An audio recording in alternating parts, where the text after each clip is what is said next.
Dear ladies and gentlemen, Your Excellency, good afternoon. We value our dialogue, first of all, on the Ukrainian topic. But we remember that during such meetings, issues related to other crises are also touched upon, which the West is trying to ignore and hush up against the backdrop of persistent, aggressive actions to Ukrainize the agenda of any international forum. But we will start, as always, with Ukraine. We have already met for the 8th time.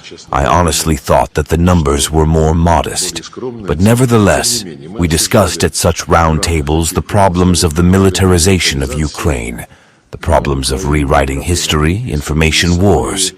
Today we propose the topic of cancel culture, which is, by and large, all-encompassing. And it concerns not only Ukraine, maybe not even so much Ukraine, because the culture of cancellation of everything that does not suit it, the West began to apply long before the Ukrainian crisis. And when parents for democracy, for the rule of law did not like something, they simply canceled this something, and instead of this format, law, inconvenient for them, applied their rules, on which, as they said, the world order should be based. International law was cancelled, essentially sacrificed to those very rules, which, as we have repeatedly found out, no one has seen, no one has read, no one has presented them anywhere to the world community. But the West still clings to this slogan. Let's see how the new Donald Trump administration will act. Secretary of State Marco Rubio said in a recent interview that multipolarity is a reality of today. This is an interesting statement. No one has heard such a thing from American officials before, but let's see how it will be refracted in practical politics. The attempt to cancel the norms of international law is especially evident in the attitude of the West, the United States, and its allies to the Charter of the United Nations. When necessary, they apply the principle of self-determination of peoples, as they did in Crimea, in relation to Kosovo, when their goal is to support their protege, their minions like the Ukrainian Nazi regime.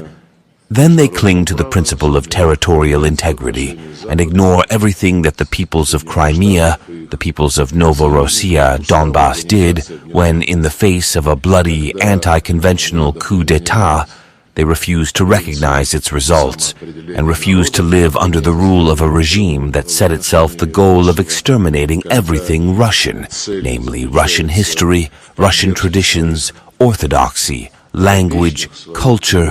All of this made up the life of the Crimeans, Donbass, and Novorossians for many centuries. But now the West is ready to cancel all of this. As I said, in Ukraine, they only need territorial integrity. Unfortunately, in Ukrainian affairs, the West is actively played along by the UN Secretariat, including the General, despite the requirements of Article 100 of the Charter of this organization that the Secretary must be impartial and not take Secretary any position, not receive instructions from any government. But perhaps such instructions, which are printed on paper, do not exist. But the fact is that Antonio Guterres, his deputies who represent the United States, Britain, Canada, other NATO member countries, all of them in leading positions in the UN Secretariat, say exactly what the West needs. The abolition of the truth is another way to try to maintain its hegemony. A couple of weeks ago, at the UN General Assembly on the occasion of Holocaust Day, the Secretary-General, speaking, repeated the example set for him by Western speakers, including at events in Europe, and did not mention who exactly liberated the Asvendors. The Red Army is meant, and this was not said. There are many other examples where not only the provisions of the Charter are cancelled, but also the decisions of the Security Council, which, in accordance with the Charter, are mandatory for all countries. For example, the Security Council resolution was cancelled, which unanimously approved the Minsk agreements, which, a year thus after the coup d'etat, already in February 2015, made it possible to stop the war that the Kiev regime was waging with its armed forces, its army against its own people in Donbass. The Minsk agreements, with our active participation, allowed this war to be stopped, and the Security Council resolution approved them. But it soon became clear that no one was going to implement them. Nothing was happening on the ground. The Kiev regime was violating all its obligations under these agreements. Germany and France, which, as they stated, were mediators, guarantors of this document, did nothing either. And just recently, both Mrs. Merkel and Mr. Allant, who signed this important document, even declared with pride that they were not going to implement it. It was necessary to gain time in order to pump Kyiv with modern weapons for the war against the Russian Federation. So the cancellation of Security Council decisions is also part of the course to cancel international law, and this is manifested in other forms. For example, there is the international law of national minorities. A number of conventions, including the Councils of Europe. Within the UN, there is an international legal framework for the protection of minority rights. And we have repeatedly mentioned this. The Constitution of Ukraine itself requires this. But in the desire to cross out, exterminate, and ban everything Russian, any methods are used and no arguments are taken into account. We already talked about the need to look at the root causes of any conflict at the last round table, as the chairman of the People's Republic of China, Xi Jinping, called for in his Global Security Initiative.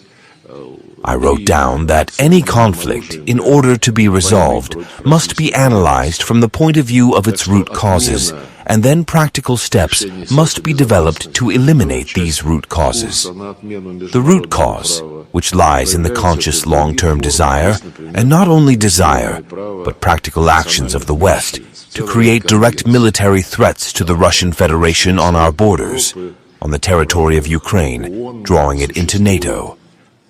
We have talked about this many times, warned, demanded that NATO finally see the fulfillment of the obligation not to expand to the east, to the borders of the former Soviet Union, in this case the Russian Federation. All in vain, and suddenly, for the first time, President Trump, in one of his first speeches, criticizing the Biden administration's position on the Ukrainian crisis, directly said that one of the main mistakes was drawing Ukraine into NATO, and that if Trump had been president for the previous 4 years, this would not have happened, and there would have been no conflict. For the first time, I draw your attention, a Western leader, and not just a Western one, but the leader of the United States, the leader, therefore, of the entire Western world, has said these words, which we, in general, welcomed. Because, for the first time, the NATO problem has been designated as something that the United States is ready to discuss seriously. Namely, the United States, of course, will make the decision on what the West's position will be, and accordingly, Kyiv's position. Let me remind you that in our previous contacts with the Biden administration, with representatives of France, Germany, and other countries, even before the special military operation, when we made official proposals for security guarantees for everyone, including Ukraine, but also for Russia, of course, we were told. It's none of your business. I personally spoke with Blinken in January 2022, encouraging him to seriously consider the proposals that we circulated in order to prevent a military conflict in Europe. He told me directly, it's none of your business. No one can poke their nose into the relationship between NATO and those countries that we want to accept into the North Atlantic Alliance. The reminder that within the framework of the Organization for Security and Cooperation in Europe, political commitments were made to ensure the principle of indivisibility of security, according to which no one has the right to strengthen their security at the expense of the security of others, and according to which no organization in the Euro-Atlantic has the right to claim dominance, were simply brushed aside with an argument, as the West has done before. But these are political commitments. We say, how can this be? Your President and Prime Minister signed in 2010 at the summit in Astana. This was reconfirmed, because earlier this same commitment was approved in Istanbul in 1999. They say that these are political commitments, and legal guarantees of security can only be provided in NATO, and they smiled. In general, duplicity and hypocrisy have never left our Western colleagues, and this apparently gives them a certain amount of courage. So the culture of cancellation has manifested itself in the cancellation of the Security Council resolution that approved the Minsk agreements. And as I have already said, this is by no means a unique Ukrainian method of action for our Western colleagues. The culture of cancellation, including the cancellation of international law, is now especially evident in relation to the situation in the Middle East, when the decisions of the Security Council, which a month and a half ago were recognized by everyone without exception as a necessary basis for actions to create a Palestinian state, were simply cancelled. And you know that President Trump said that the Gaza Strip should be evacuated of all residents, and let Jordania, Egypt, they have a lot of land. Let them resettle these 1.5 to 2 million people there, and we will make a resort out of the Gaza Strip. All this follows other decisions that President Trump made in his first term, such as, for example, recognizing the Dutch Heights as Israeli. And the UN General Assembly and the Security Council made other decisions. These decisions were cancelled. And there are many such examples, including, by the way, Western Sahara. And this tendency, in our opinion, will only increase. I am not lamenting this. I am simply stating the reality. Reality must, of course, be taken into account by diplomats first of all, by the facts that are taking shape on the ground, and which must be the subject of negotiations.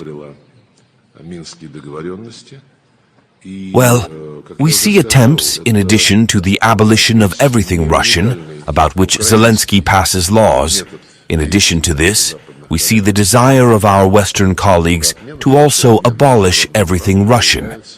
This is manifested in the ban on cultural events, in the ban on the participation of Russian athletes in the Olympic movement, to the great shame of Thomas Bach and his team, when in Paris at the Olympics an outspoken man enters the ring and beats up a woman. This is considered necessary, because this is how Bach interprets the Olympic Charter. And those provisions of the Olympic Charter that require the rejection of any politicization of sports, Bach interprets in such a way that this allows him not to allow Russian athletes to compete, not to ban the anthem, coat of arms, and other attributes of the national team. Another element of the culture of cancellation is the cancellation of justice. This part of the process was especially clearly manifested in relation to Ukraine. There are no investigations into the causes and organizers of the coup d'etat, which crossed out the agreement on the settlement, and the agreement was guaranteed by the European Union, and the next morning the opposition simply seized government buildings. No one is investigating the circumstances of this coup d'etat, although there are plenty of facts that testify to the careful preparation of a provocation with the murder of employees, unarmed employees of law enforcement agencies on the so-called Maidan, as well as plenty of facts about how these same representatives of the junta who seized power illegally, burned 50 people alive on May 2nd, 2014. There are simply video recordings on the internet of how it happened and who did it, who set the fire, who shot, who finished off. No one is conducting any kind of trial or even investigation. The Council of Europe was there and tried to timidly offer its services, even adopted some kind of resolution. But the Ukrainian putschists simply ignored this organization that still had a chance of being treated with respect. One of those who burned people in 2014 in Odessa, he is now a member of the Verkhovna Rada, travels around Europe, demands that Russia be punished. So distorted reality is also part of this cancel culture, when facts are cancelled and no one wants to deal with them at all. An outrageous example from the same series is Bucha, when 2 days after the withdrawal of Russian troops from Kyiv, in a suburb called Bucha, dozens of corpses were suddenly discovered on the main street. We talked about this, neatly laid out on both sides of the roadway. A group of journalists from the BBC also happened to be there, accidentally but quite successfully preparing a report that later caused hysteria in the West. Russia was again accused of all mortal sins. Bucha became the reason for another round of sanctions with which the West wants to strangle Russia. And then we started asking. We have our own facts that prove that there were no Russian troops there at that time. Nobody wants to listen. We are already at a minimum, but for the second year, trying to get the names of those people whose bodies were shown to BBC journalists. Just names. Isn't that a natural step in any investigation of any crime? Stonewall. We contacted, I personally contacted Guderish. He, how to put it more gently, is not very comfortable for him, as he said, to deal with this issue. I said, no need to deal with it. Just ask with your authority to publish the corresponding list. By the way, we have officially appealed to the Office of the High Commissioner for Human Rights, the United Nations. In September of last year, our investigative committee and the Prosecutor General's office officially appealed to this office, officially appealed to the UN Secretary General. They presented their arguments, which clearly indicate that this was a setup. And to this day, we cannot even get a list of names, let alone a response. According to our information, which we receive from those who understand the correctness of our position, this Office of the High Commissioner for Human Rights does not want to share the data on the basis of which this office, or rather the International Human Rights Mission in Ukraine under its control, publicly concluded that this was a crime by Russian military personnel. But they don't give names. This is also a cancellation of justice, a cancellation of truth, a cancellation of anything. The same applies to terrorist attacks on the Nord Streams, on the Nord Stream and Nord Stream 2 gas pipelines. Nobody wants to say anything, only when we ask the countries that are involved to officially announce the investigation. Well, Sweden and Denmark said that they found nothing, so they finished the investigation and will not say anything about it. And Germany continues. But to all our reminders, including in the Security Council, they do not want to present anything. Sometimes, some article suddenly appears in the newspapers that sources said that one Ukrainian woman and 2 Ukrainians were sailing on a yacht, drank wine, and decided to blow up gas pipelines. This is what all the reputable newspapers are writing.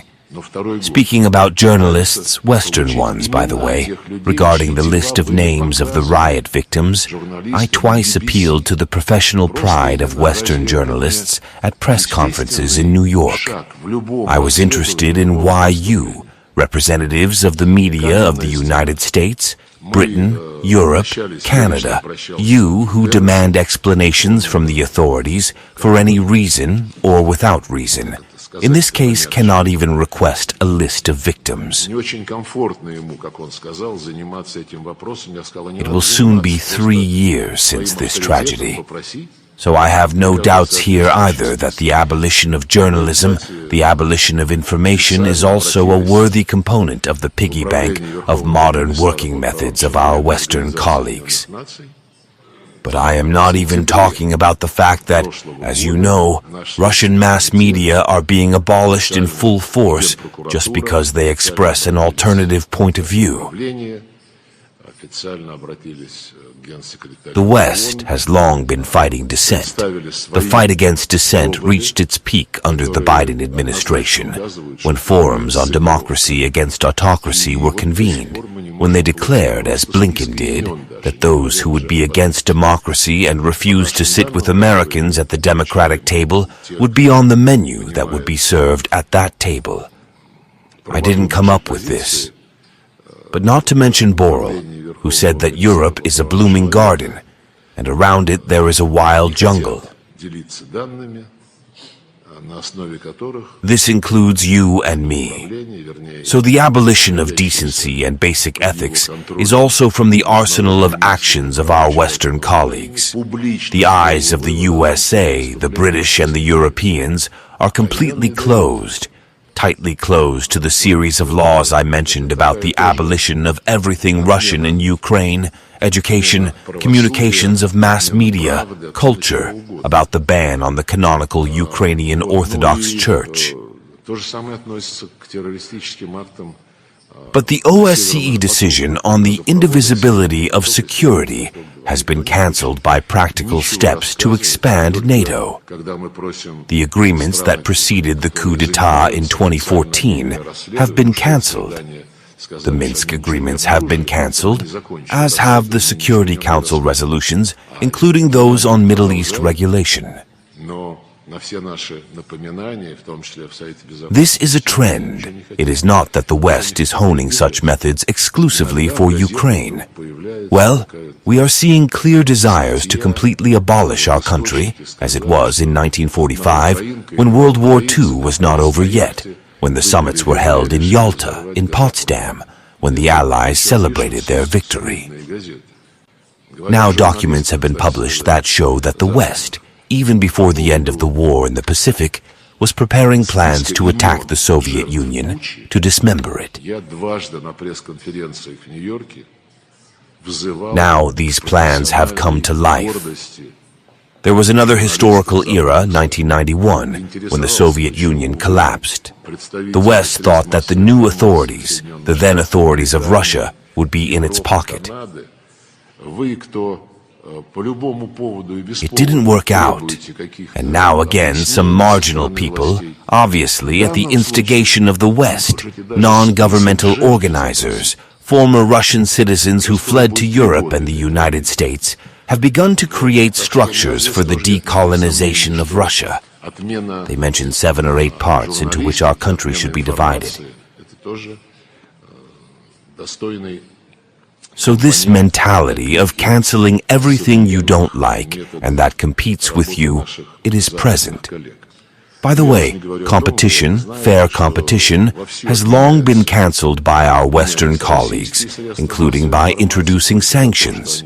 Now Mexicans, Panamanians, Danes, I think, and a number of other countries will be able to feel for themselves what it means to cancel competition. The Chinese friends reacted harshly, and the people who want to dominate do not understand any other language. But this will be a broader topic, the topic of world order, the fate of the global system of globalization, which the United States created and then took and cancelled when they realized that it was no longer beneficial to them. but beneficial to those who agreed to work according to the rules of this system of globalization. Free competition, respect for property, the presumption of innocence, and many other things that were promoted. Now all of this has been cancelled because it no longer works in the interests of the U.S., and the ultimatum now works in the interests of the U.S. We will see how this will happen. We have not yet had the experience of looking at the new president's team in practical matters. In addition to the desire to physically abolish Russia, to dismember it, of course, the West has joined the campaign to destroy Russian influence in the international arena. Ukraine is extolled as a beacon of human rights and European values. Among the values that Ukraine promotes under Zelensky, I remind you, are the values of Nazism, when collaborators praised by the Nuremberg Tribunal are elevated to the level of national heroes. This is also a European value. It does not surprise me.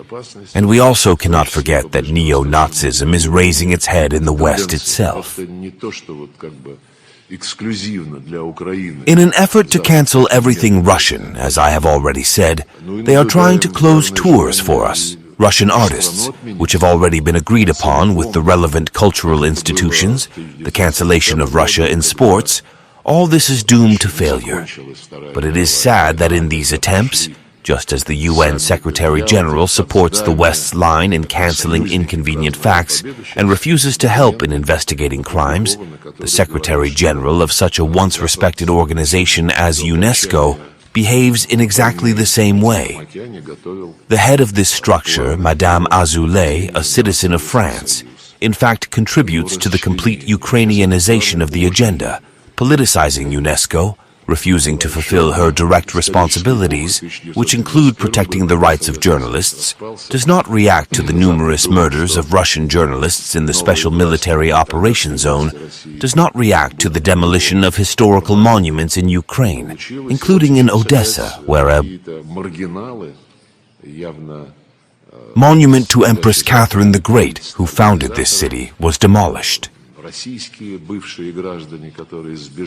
Her monument was torn down, and the monument to Potemkin and all the others who were involved in this project, who built it, who created ports, factories, plants, and generally settled these lands for 100 years, their memory is being destroyed. So, a week after the demolition of the monument to Catherine II, not only did Mrs. Azul not react to this as she should according to her professional duties, but the historical part of Odessa, where this monument stood and was destroyed, was taken and included in the UNESCO World Heritage List. That is, even here there is some element of challenge. You wanted to see your empress there forever, but I removed her, or the Ukrainian Nazis removed her, and I encouraged them for this. Therefore, UNESCO, of course, is in a very deep crisis, but despite this, Russian culture, including through the intergovernmental bodies of UNESCO, is making its way. Last year, at the World Heritage Committee, which met in India, another Russian site, already the 33rd site, was included in the list of natural and cultural sites of global significance. These are the landscapes of the Arkhangelsk region. A year ago in Abu Dhabi, we actively participated in the development of a program for education in the field of culture and art at a special conference. We actively participated in the work, did not feel any discomfort, as Mrs. Azoulay and her staff wanted to achieve. We hold Russian language days at UNESCO headquarters, despite all the obstacles on Pushkin's birthday. The Dmitry Mendeleev Prize for Achievements in Fundamental Sciences was introduced on our initiative. The third competition is currently underway. Well, if we talk about our cultural projects, sports projects, many of your countries participated in the BRICS Games, which brought together a large number of athletes from more than 80 countries. The Games of the future took place. This is the first experiment in combining physical sports and esports. And the second Games of the Future this year will be held in the United Arab Emirates. You probably heard how successfully and loudly the World Youth Festival was held, how special events are being held to expand student Olympiads. An international organization for the Russian language was formed last year on the initiative of the President of Kazakhstan, Kassym-Jomart Tokayev. We have a growing number of students from foreign countries studying in our country. There are already more than 370,000 of them, and this figure will grow. In other words, it is impossible to cancel Russian culture, Russian humanitarian influence, Russian sports. And speaking about the events that we hold in order to oppose the true ideals of sports, culture, cooperation in science, to attempts to Ukrainize existing forums, I draw attention to the fact that a couple of days ago the President of Russia signed a decree on holding the international contest Intervision Songs, which will provide an opportunity for all countries to show their best musical traditions without any censorship. More than 20 countries have already announced their participation, sending their representatives to the jury of this contest. And I am convinced that this will be another platform for interaction between artists from many countries of the world. In its own way, you know, a unique musical expo. We will be glad to see your countries among the participants.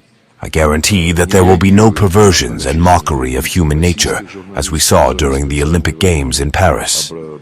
Well, in conclusion, I would like to return to what I said when I touched upon the holding of Holocaust Remembrance Day, when even the UN Secretary General was embarrassed to name the facts about who liberated the donkey. There is a big campaign going on right now to try to undermine my country's reputation and whitewash the Nazis. On this, by the way, Holocaust Remembrance Day, the EU representative avoided the word Nazism altogether and did not utter the word fascism. He called Germany during the Hitler era an authoritarian state, just as Russia, the People's Republic of China, and a number of other countries represented here are now called. Therefore, the attempt to blur and, in general, destroy the memory of that historical truth. It has a fairly serious expectation that the entire West will unite around this idea. We will not allow this to happen. In Russia and the CIS, this year is being marked by victory in the Great Patriotic War, victory over Nazism. And we have a large number of events planned.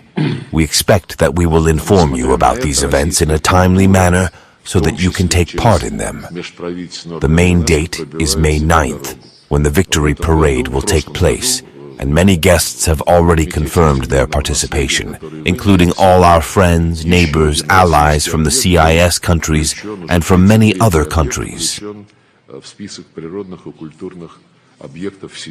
I don't know, maybe I abused the time that the organizers allocated for opening remarks too much. But if something was wrong, I hope you will understand.